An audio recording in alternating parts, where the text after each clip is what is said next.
Hi, I'm Sarah. I spoke with the latest pair eliminated from the Challenge USA.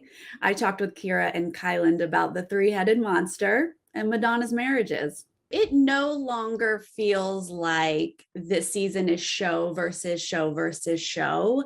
Kyland, who are you actually aligned with?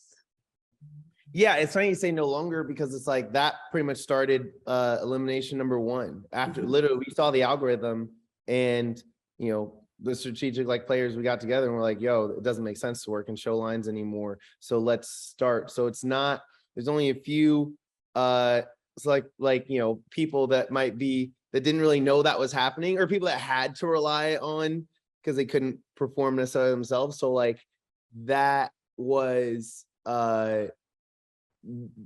for me in week one, I started building a really tight relationship with Tyson, a really tight relationship with Angela, and that just continued to grow as the seasons went on. And we created kind of this money team. And Justine, when Tyson won that first one, she became a part of that alliance as well.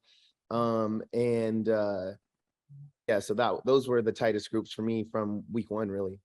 It was kind of like a winner's safety agreement or pact to keep each other safe. Yeah, I mean, it just made sense. Like it just made sense. It was just like, hey, you know what, winners statistically have a higher chance of winning again, depending on a variety of factors, but just kind of probability wise. And we just happen to get along really well too, and see a lot of things similar. So it just kind of made sense. And then of course I did have like my friendship with DX that I came in, I knew I'd be looking out for him and as much as we could. Kyra, how about you? I mean, Love Islanders kind of got this viewed as underdogs, it seems like. What was your strategy to stay safe? Yeah, I mean, with all of us, I think we came in and people definitely underestimated us. But I feel like at a certain point, we did have numbers on our side. So as far as like sticking with your show, and because we were all actually really close friends on the outside before going in, I think that was our advantage. Like we really did have each other's backs. So for me, I definitely had my Love Island girls' backs. And I also saw that people already were starting to like beef and like they were big characters or like drama from past seasons. So I was like, all right, I'm just going to sit back and like let them get each other in, and even once again, I was kind of happy to go into an elimination with Kylan because he was a strong competitor and I didn't have money yet. But at the same time, no one was ever like every single week was coming by and no one for a second was like, oh, I want to put Kyra in because of this and that. So I was like, I'm doing this well. No one's saying me, There you go. My skill. Right. Yeah. Now, Kylan, for those of us who watch Big Brother, it was kind of fun a few episodes ago when you threw Xavier in. Was this just something you had to do, like check off your bucket list? No, not at all. I mean, me and Xavier had already started talking, building like a good relationship back after Big Brother.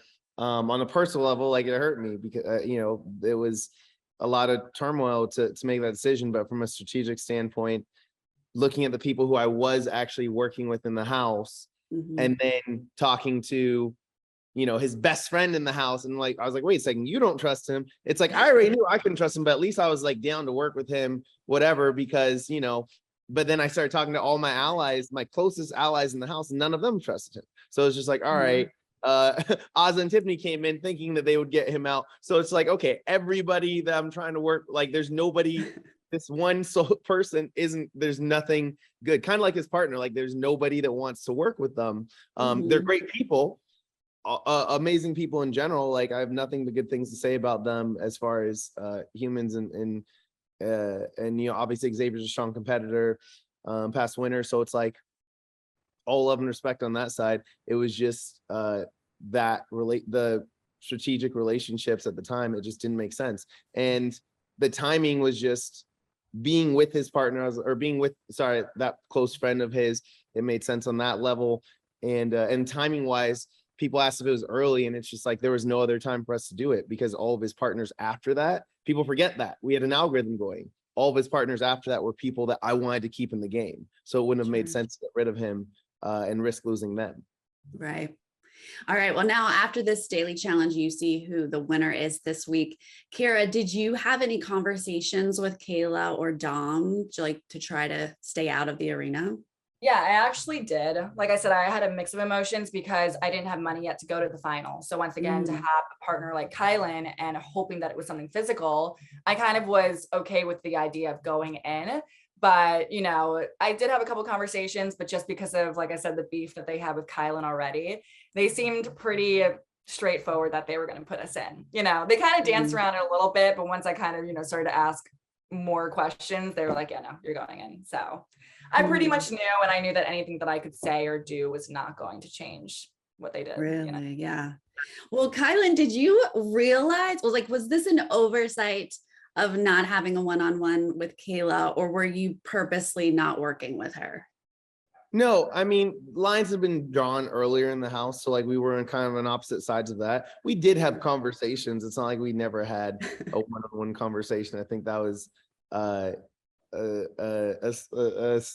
slight miscommunication there. And then also you have to remember too that all of those confessionals are shot after the elimination already happened. So you got people justifying their actions, and Kayla, so such an intelligent, like strategic player, so she had reasons to put in anybody. And because of, you know, what happened in the show, she had to express the reasons that she put in us. And but really, I mean, and Dom, there was nothing, like Dom had told me flat out from the week we put him in that if he had the shot, he would take it back. So we always knew that was gonna happen. And Kayla, like I said, she's smart, she's strategic, she's looking. We're already on separate lines, so like it was you know, she didn't have too much fight, but she actually was also, to her credit, a super loyal player. So she wanted to keep Leo in the game, and she didn't look at, you know, me and Kyra as his best option to stay in the game in elimination. Obviously, it was fortunate it worked out that way for that relationship between them. But I think that if she had other options and a partner willing to look at other options, it may have been a different conversation. Yeah, I mean, honestly, I would have put my money on you guys once we got you in the arena. This looked really hard, but after you sort of readjusted and got Kyra on standing on your back, Kyland, it really felt like you guys were hustling. Did it feel good to you guys? Yeah, I mean, I thought we were going to win it because once I did get the strategy down, we were very far ahead of them for a hot minute. But the one Madonna question, literally, it was the ball that we kept, and they didn't even show how many times we switched it out because you're thinking like celebrity of at least 4 times. You know, these celebrities get married and divorced and all that, but just twice. And of course, we didn't think of that. So that's really what made us not make it, you know? Yeah, Madonna, she got you guys, but you guys are younger. Like her heyday was like the 80s, her couple marriages. Yeah, but even celebrities these days, like every celebrity, I feel like they're married at least 4 times, you know, like we hear about it in the news. So when I got out immediately, of course, like I Googled it, I'm sure you did too. I was like, twice? Are you kidding me? But it is what it is. And Kylan, you seem like you knew the 4 stomachs on a cow, but you did switch it. Were you just second guessing?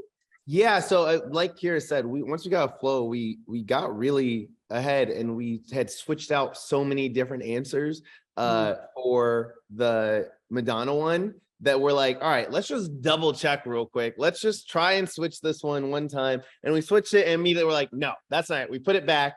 You do second guess because you're like, I don't know what we're about to do 13 guesses for Madonna's marriages, and that just feels high. So let's like try something else. But we just knew it was that one. Like we talked it through. We knew we had the right answer to everything else. So yeah. And you guys kept going up, right, with the marriages. Like you were about to go down, and then we ran out of time because we're like, all right, 13 or 17 or whatever we were about to do. We're like, all right, let's go down. Yeah. Well, unfortunately, you guys are out now, but who are you rooting for who's still in the game? Gotta root for my girl Justine, Angela. Like they had my back throughout the whole time, and I think they've both proven themselves so much throughout this season. So definitely them too. Yeah. Yeah, I mean, for me, Angela and Tyson, we had such a tight bond, and like looking out for each other so many different ways and winning together. And yeah, so it was just that's where it lied. The other 2 heads of the 3-headed monster, I guess. Yeah, apparently. All right. Well, thank you guys for your time. Thank you. You.